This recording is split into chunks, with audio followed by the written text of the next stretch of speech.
और डीएलएड परीक्षाएं जो कि फरवरी मार्च में शुरू हो रही हैं, उसके लिए डेट शीट जारी कर रहा है।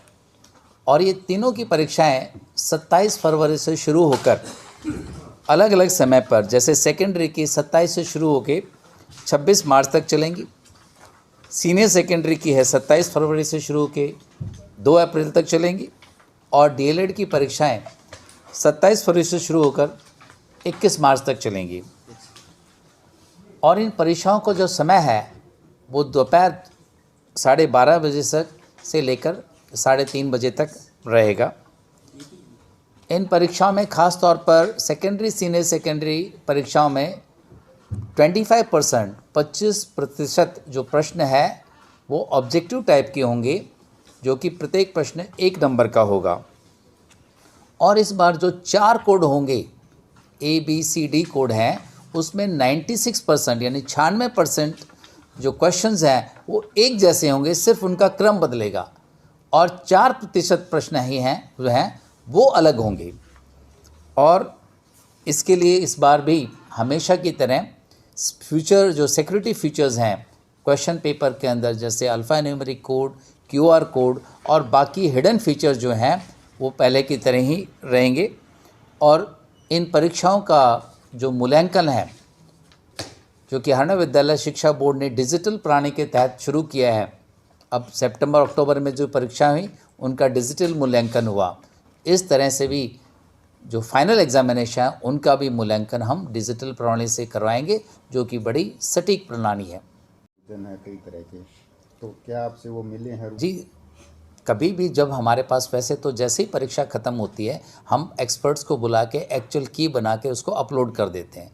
पहले एक की आती है, अगर उसके बाद जो ऑप्शन आते हैं हमारे पास, उसके बाद एक्सपर्ट को बुलाया जाता है, उन प्रश्नों के ऊपर विचार किया जाता है और एक्सपर्ट अपनी राय जिस तरह से देते हैं उसी तरह से फिर रिवाइज्ड की तैयार की जाती है, जिसे अपलोड कर दिया जाता है।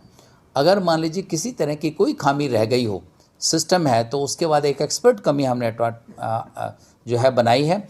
उस कमेटी के जो एक्सपर्ट्स थे, जो कि अलग अलग डिपार्टमेंट से, सेकेंडरी से, सीनियर सेकेंडरी से थे, SCRT से थे, बाकी कॉलेज से एक्सपर्ट्स थे, तो उन्होंने जो अपनी राय दी उसके बाद हमने संशोधन किया है। और मैं समझता हूँ कि पूरा जस्टिस और पूरी ट्रांसपेरेंसी के साथ हमने रिज़ल्ट डिक्लेयर किया है। इसमें किसी तरह की कोई खामी छोड़ी नहीं है। अगर फिर भी उसके बाद भी कोई कैंडिडेट हमारे पास आकर अपनी आपत्ति दर्ज कराते हैं तो हम एक्सपर्ट्स को उसको रेफ़र करते हैं और जो सही होता है उसके अनुसार ही कार्य करते हैं। सर, उनका अभी तक कोई समाधान बोर्ड की तरफ से कहे, उसी के आधार पर किया जा रहा है? देखिए, सबसे पहले तो हम ये बताना चाहेंगे कि कैंडिडेट अगर वो बार बार ये कहते हैं कि out of syllabus question paper आया, तो ये सरासर गलत है। हाँ, 360 डिग्री कवरेज उस क्वेश्चन जो सिलेबस का नहीं हुआ था, लेकिन कोई भी प्रश्न सिलेबस से बाहर नहीं आया, तो ये कहना उचित नहीं होगा कि सिलेबस बाहर आया। और दूसरा, जब एक्सपर्ट्स की हमने कमेटी बिठाई, कैंडिडेट को जितने मार्क्स डिज़र्व करते थे उनके साथ पूरा का पूरा जस्टिफिकेशन किया गया है।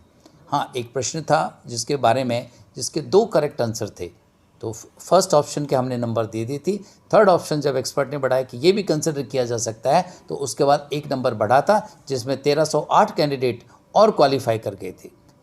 तो अगर फिर भी उसके बाद भी कोई आपत्ति दर्ज होती है तो उस पर हम सहानुभूतिपूर्वक पूरा विचार करते हैं, एक्सपर्ट्स की राय देते हैं, उसके अनुसार ही कोई डिसीजन लेते हैं। डिजिटल प्रणाली में कैसे डिजिटल प्रणाली के अंदर सभी आंसर शीट स्कैन्स हो जाती हैं और वो कंप्यूटर के माध्यम से जो अलग अलग मूल्यांकन सेंटर्स हैं पूरे प्रदेश में, वहाँ पर अपलोड हो जाती हैं।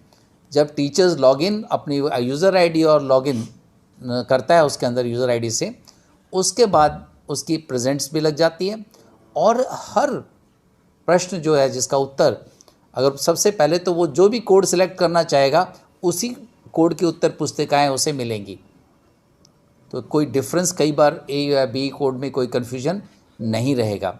दूसरा, मार्क्स की जो ऑटोमेटिक टोटलिंग होगी, फिर स्टेप वाइज मार्किंग होगी। इसके अंदर प्रश्न को चेक करते वक्त जो पॉइंट्स और या स्टेप्स जो दिए हुए हैं उसके अकॉर्डिंग ही वो मार्किंग करेगा, जो कि एक बहुत स्टिक रहेगा।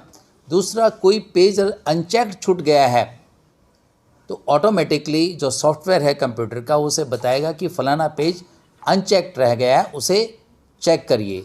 अगर स्टूडेंट ने ओवर अटेम्प्ट किया है किसी क्वेश्चन को तो एक क्वेश्चन का जो आंसर है उसको एलिमिनेट करने के लिए भी वह कहेगा। फिर टीचर्स जो मैक्सिमम मार्क्स लिमिट है उसके अकॉर्डिंग ही नंबर दे पाएगा। तो बहुत सारे फीचर्स जो ह्यूमन एरर्स होते थे वो सारे के सारे डिजिटल जो मूल्यांकन प्रणाली है इसके अंदर एलिमिनेट हो गए हैं। आप अगर पिछले बार देखेंगे तो वो भी पिछले बार भी हमने 27 फरवरी से ही एग्ज़ाम करवाए थे।